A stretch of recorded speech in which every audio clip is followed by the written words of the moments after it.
बच्चों हमने पिछले सेगमेंट में बात की थी काइनेटिक एनर्जी के ऊपर और मैंने काइनेटिक एनर्जी के फॉर्मूले स्पीड से रिलेट किया था, उसको वेलोसिटी से रिलेट किया था, उसको मोमेंटम के साथ रिलेट किया था और मैंने हर तरह की काइनेटिक एनर्जी डिस्कस करी थी, whether it is translation kinetic energy या फिर रोटेशन काइनेटिक एनर्जी। इस सेगमेंट में हम लोग बात करेंगे मैकेनिकल वर्क की। बच्चों जब भी हम ये बात करते हैं मैकेनिकल वर्क की तो यहाँ पे work done bye a force होता है।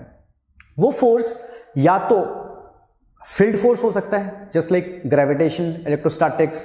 तो ये फोर्सेस जब काम करते हैं तो इनको हम बोलते हैं मैकेनिकल वर्क। या फिर ऐसा भी हो सकता है कि कोई कांटेक्ट फोर्स हो जिसपे हम लोग किसी ऑब्जेक्ट के ऊपर पुल या पुश करते हैं, वो इस तरह के फोर्सेस लगाते हैं, तो उस पे जो वर्क डन होता है वो भी मैकेनिकल वर्क की कैटेगरी में आता है।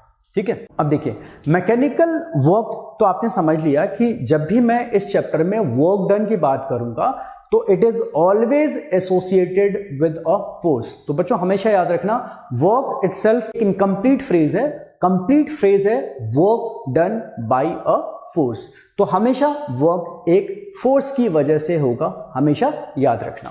ठीक है, अब हम लोग बात कर लेते हैं कि बेसिकली अगर जब हम लोग वर्क टर्म यूज करते हैं ना तो ये देखिए ये वर्क एक तरह का मैकेनिज्म है। अगर हम फोर्स को भी साइड रखते हैं और इसको वर्क को समझने की कोशिश करते हैं इन टर्म्स ऑफ एनर्जी, तो वर्क क्या है? वर्क इज बेसिकली एक मैकेनिज्म है किसी ऑब्जेक्ट की एनर्जी को बढ़ाने या घटाने में जो पूरा प्रोसेस लगता है उसको हम लोग क्या कहते हैं? Work, right. और ऐसा भी हो सकता है कि अगर हम किसी ऑब्जेक्ट की एनर्जी को एक फॉर्म से दूसरे फॉर्म में कन्वर्ट करते हैं तो वहां पे जो कन्वर्ट करने वाला कॉज है वो एक फोर्स होगा और फोर्स जिसने ये कन्वर्ट किया उसने क्या किया? वर्क डन किया। तो मतलब ये हुआ कि work is nothing but a mechanism. एक मैकेनिज्म है जो क्या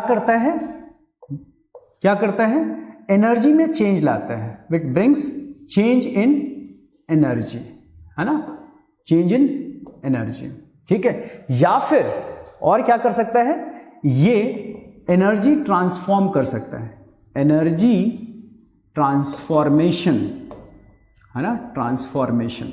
ये एनर्जी ट्रांसफॉर्मेशन हो या फिर एनर्जी में चेंज हो, इस चेंज को या एनर्जी ट्रांसफॉर्मेशन को जो करने वाला कॉज होता है वो बेसिकली क्या करके ये चेंजेस लाता है? वर्क डन करके लाता है। तो बच्चों वर्क को समझने के लिए हमें एक सिस्टम लेना पड़ेगा। देखिए मान लीजिए कि हमने एक सिस्टम बाउंड्री ले ली, है ना, ये एक सिस्टम बाउंड्री है SB, ठीक है, और इसके अंदर दो या दो से ज्यादा ऑब्जेक्ट हैं। ठीक है, और ये एक दूसरे को किसी फोर्स से इंटरैक्ट कर रहे हैं, इनके बीच में इंटरैक्शन है। ठीक है, ये मान लीजिए A है और ये B है, तो ये this is force exerted on A by B and ड् लीजिए इस पे ये फोर्स है FB, यानी कि फोर्स एक्सर्टेड ऑन B। ठीक है, तो force exerted on B due to A, इसने इस पे फोर्स लगाया होगा और इसके फोर्स को मैं लिख रहा हूं force on A due to B। ठीक है, तो ये दोनों ऑब्जेक्ट आपस में क्या कर रहे हैं? इंटरैक्ट कर रहे हैं। अब देखिए अगर मान लीजिए इनके पास किसी तरह की एनर्जी है, लेट्स से UA और इसके अंदर एनर्जी है UB। ठीक है, तो अगर हम A पे फोकस करें और ये जो फोर्स A के ऊपर लग रहा है ड्यू टू B, इसके लगने से इसकी एनर्जी UA की एनर्जी इंक्रीज कर जाती है या फिर डिक्रीज कर जाती है। ठीक है, इंक्रीज कर जाती है या डिक्रीज कर जाती है। तो आप समझना कि इस पे वर्क हुआ है, किसी फोर्स ने इस पे वर्क किया है। अगर एनर्जी में चेंजेस नहीं आ रहे हैं तो फोर्स लगने के बावजूद, फोर्स लगने के बाद भी इस पे वर्क डन नहीं होगा। तो बॉटम लाइन ये है कि work is said to be done by any force only when there is change in energy in the object. या तो एनर्जी में चेंज आ जाए किसी ऑब्जेक्ट की, या फिर उसकी एक फॉर्म ऑफ एनर्जी को हमने किसी और फॉर्म में कन्वर्ट कर दिया। इन दोनों केसेस में हम ये कह सकते हैं कि वहां पे वर्क डन की जरूरत है, वर्क किया जा रहा है, राइट। तो यहां पे मैंने जैसा बताया कि फोर्स जो ए पे लग रहा है उसकी वजह से इसकी एनर्जी को हमने इंक्रीज या डिक्रीज कर दिया, ठीक है। अब यहां पे फोर्स कौन लगा रहा है, ये इसके लिए अगर मैं इसको ऑब्जर्व कर रहा हूं तो ये क्या है, ये है हमारा एक्सटर्नल एजेंट, राइट। तो external agent is doing some work, और इससे क्या हो रहा है, तो देखिए जो पार्ट हम ऑब्जर्व कर रहे हैं, जिसकी बात कर रहे हैं, जिसकी एनर्जी चेंजेस की बात कर रहे हैं, वो हमारा सिस्टम हो गया, राइट। तो अगर हमारे इस सिस्टम में मतलब ए में एनर्जी का चेंज आ गया, delta means change, you means energy, ठीक है। और यहां पे जो मैं एनर्जी की बात कर रहा हूं ये मैकेनिकल एनर्जी है, तो this energy is mechanical energy. तो मैकेनिकल एनर्जी क्या होता है बच्चों, तो mechanical energy is sum of potential energy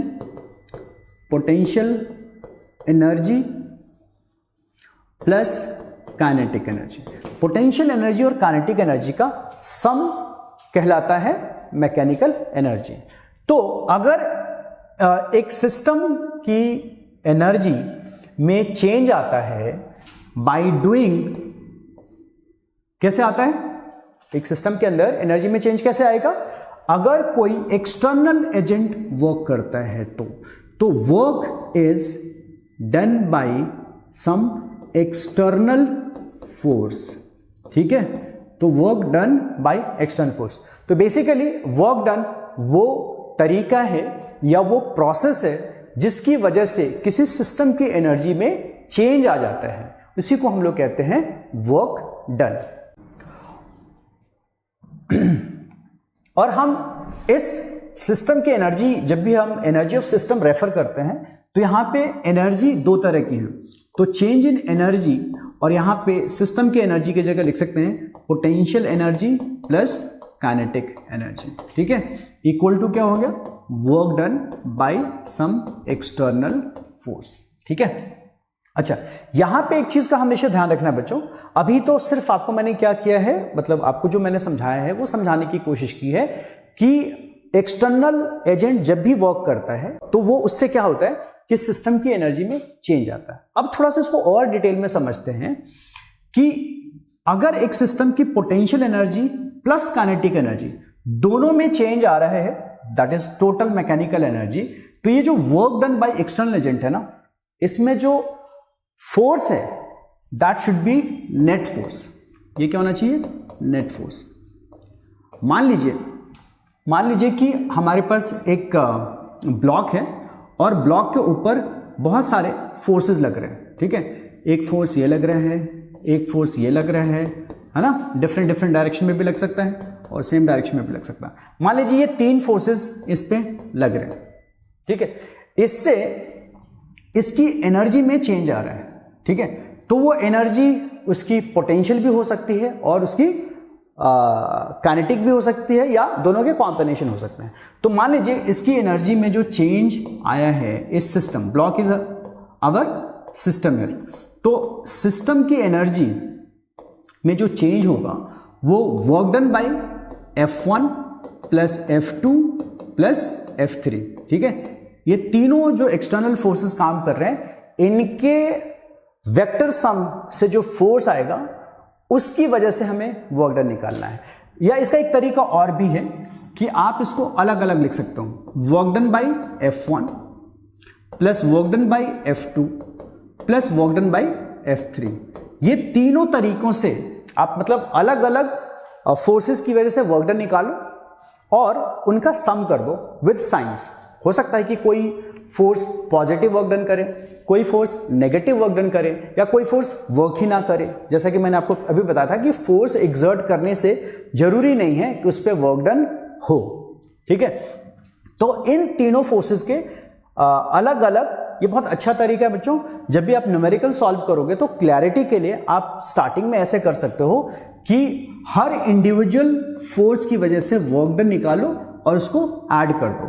इससे ये जो इसकी जो वैल्यू आएगी वो क्या करेगी, सिस्टम इस ब्लॉक की एनर्जी में चेंज को बताएगी, उसको रेफर करेगी, किसके अंदर potential energy and kinetic energy दोनों में चेंज आया है। ठीक है, और ऐसा भी हो सकता है कि एक तरह की एनर्जी चेंज ना हो, दूसरी तरह की एनर्जी चेंज हो गई हो, या दोनों चेंज हो रही हो। ठीक है, तो ऐसा भी पॉसिबल है।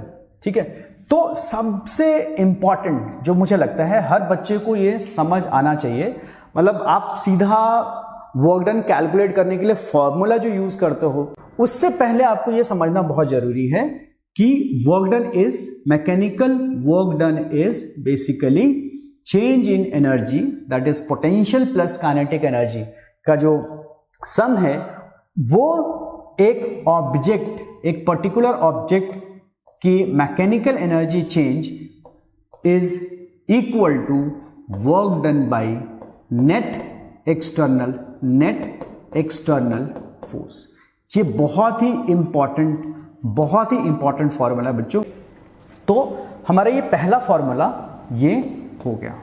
ठीक है बच्चों, इस फॉर्मूले का यूज अगर आपको अभी समझना है, इसी मोमेंट पे समझना है, तो आपको एक चीज समझनी पड़ेगी, एक और एनर्जी समझनी पड़ेगी। जैसे हमने काइनेटिक एनर्जी पिछले सेगमेंट में डिस्कस किया था, अब आपको काइनेटिक एनर्जी का आइडिया हो गया होगा।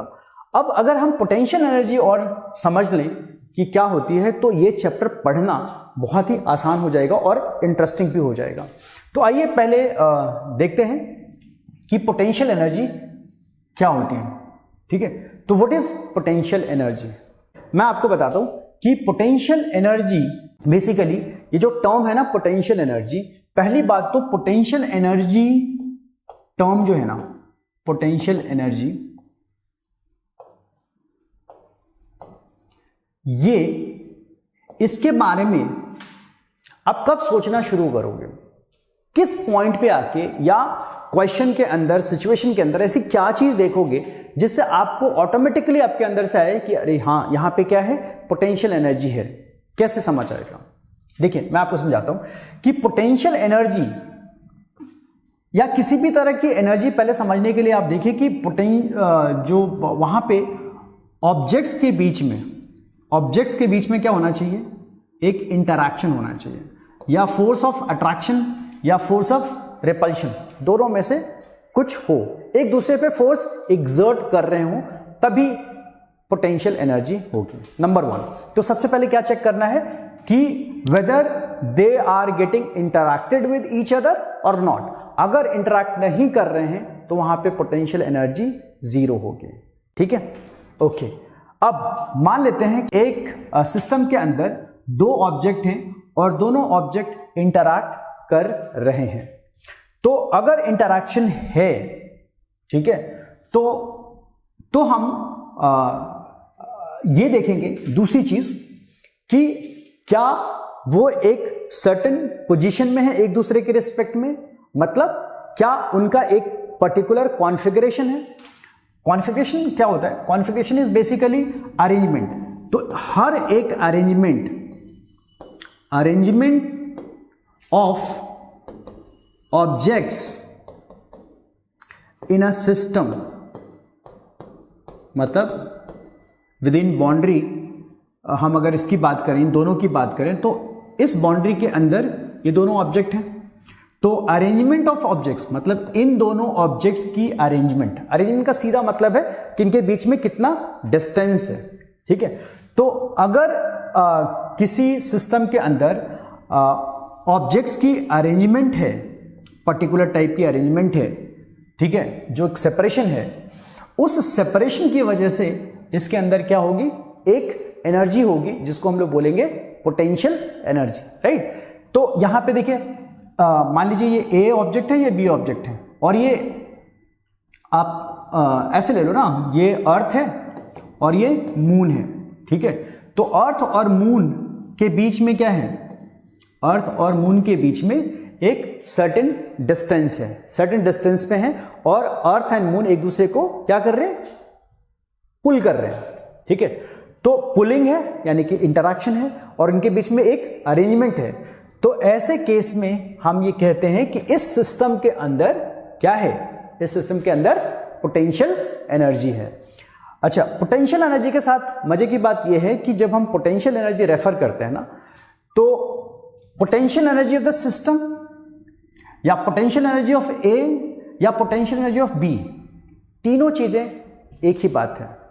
मतलब अगर आप न्यूमेरिकली इस सिस्टम की पोटेंशियल एनर्जी की बात करो तो वही एनर्जी इसमें है, वही एनर्जी इसमें है, ठीक है। तो अब हम कह सकते हैं कि potential energy is basically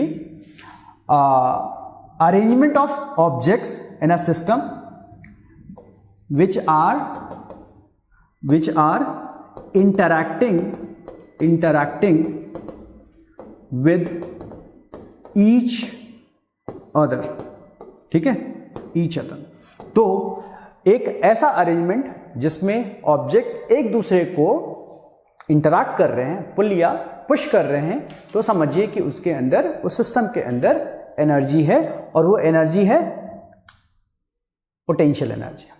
okay, अच्छा, एक चीज हमेशा ध्यान रखना बच्चों, जब भी हम पोटेंशियल एनर्जी की बात करते हैं या पोटेंशियल एनर्जी कैलकुलेट करें कभी, तो उसमें काइनेटिक एनर्जी को इग्नोर करना होगा, ठीक है। काइनेटिक एनर्जी हम ये मान के चलेंगे कि मान लीजिए ये जो ऑब्जेक्ट है, इनके बीच का भी सेपरेशन क्या है, 2D है, और ये एक दूसरे को क्या कर रहे हैं, पुल कर रहे हैं। तो हो सकता है कि इनके बीच का जो सेपरेशन है वो सिर्फ D रह जाए, ठीक है। ऐसे केस में क्या होगा, इनकी अरेंजमेंट चेंज हो गई, है ना। पहले का अरेंजमेंट का मतलब मैंने क्या समझाया, अरेंजमेंट का मतलब होता है सेपरेशन बिटवीन ऑब्जेक्ट्स। अगर ऑब्जेक्ट्स के बीच का सेपरेशन चेंज हो गया तो अरेंजमेंट चेंज हो गया, और अरेंजमेंट चेंज हो गया तो उसकी पोटेंशियल एनर्जी भी चेंज हो गई।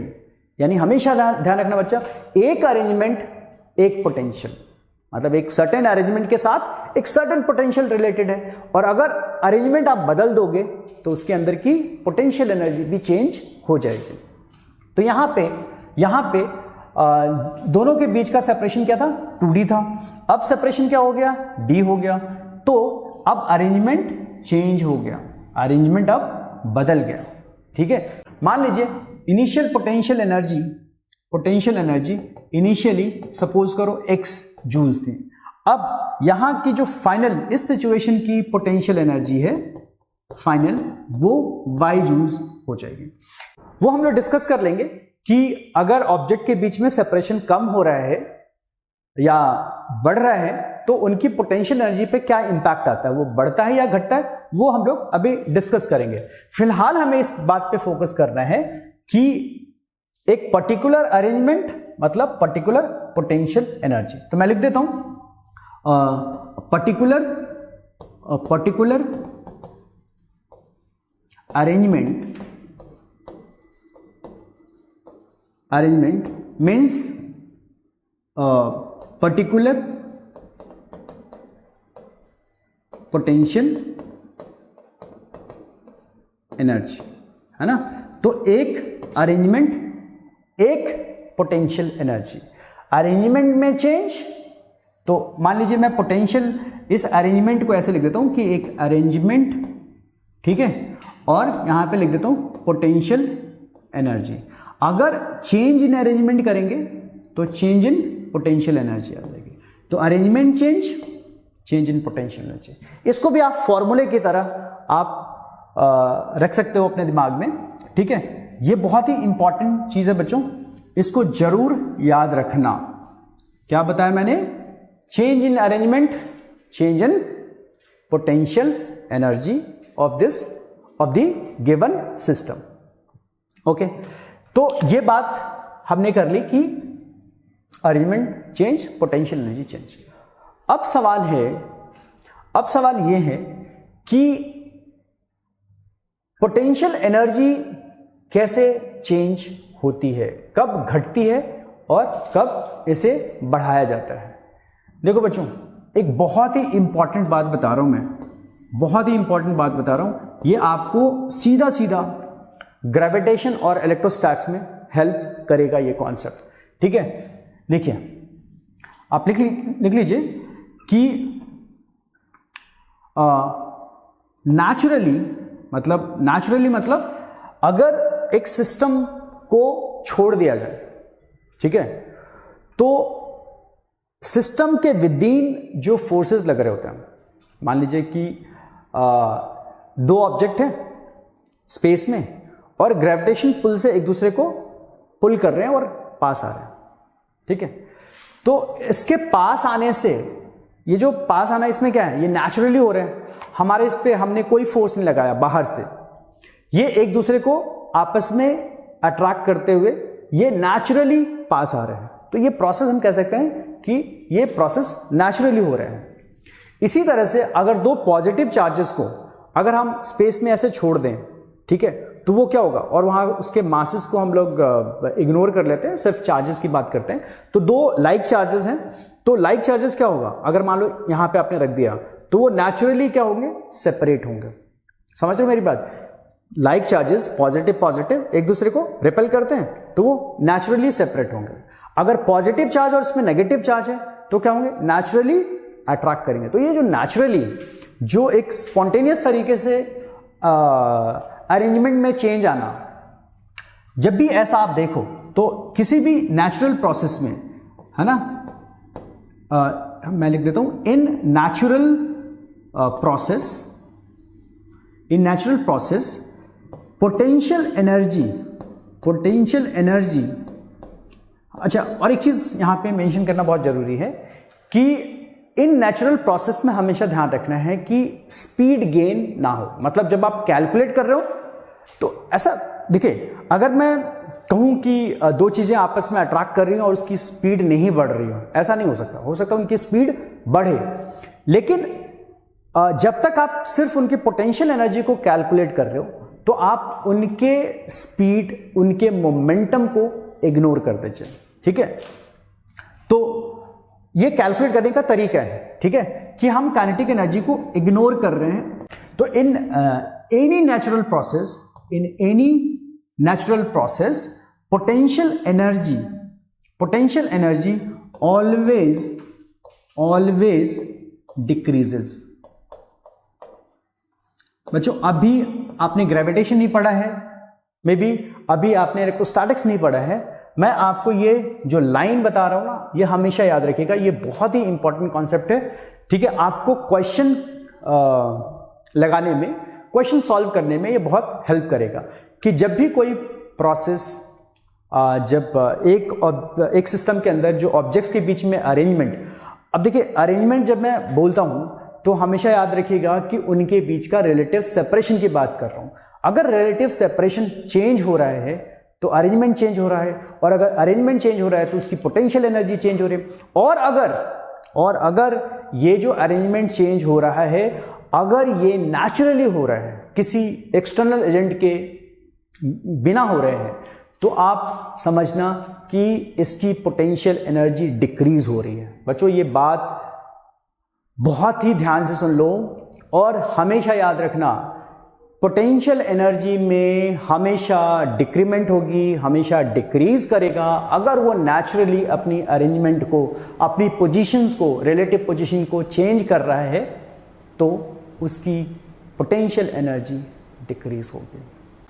अब यहाँ पे मैं आपको एक चीज़ और बताता हूँ कि अभी जैसे मैंने एनर्जी, पोटेंशियल एनर्जी के बारे में क्या क्या बताया, आप पहले एक बारी दोबारा देख लो क्या क्या बताया। पोटेंशियल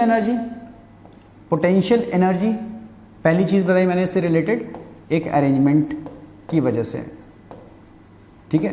अब ये अरेंजमेंट एटॉमिक लेवल पे हो, एटम्स कितने क्लोज हैं, एक बड़े ऑब्जेक्ट को बनाने के लिए कितने एटम्स, आयन, मॉलिक्यूल्स लग रहे हैं, तो उनकी अरेंजमेंट को भी हम क्या करते हैं, जैसे इसमें केमिकल बॉन्ड को भी आप ले सकते हो। केमिकल बॉन्ड में क्या होता है, जैसे एक पॉजिटिवली चार्ज कटायन है और एक अनायन है, इनके बीच में बॉन्ड बना तो इनके बीच में एक सर्टेन सेपरेशन होगा, तो वो एक सर्टेन सेपरेशन पे यानी कि सर्टेन अरेंजमेंट में है, तो इसके अंदर क्या होगा, एक पोटेंशियल एनर्जी है। तो बेसिकली बॉन्ड एनर्जी भी क्या होगा, एक पोटेंशियल एनर्जी का फॉर्म है।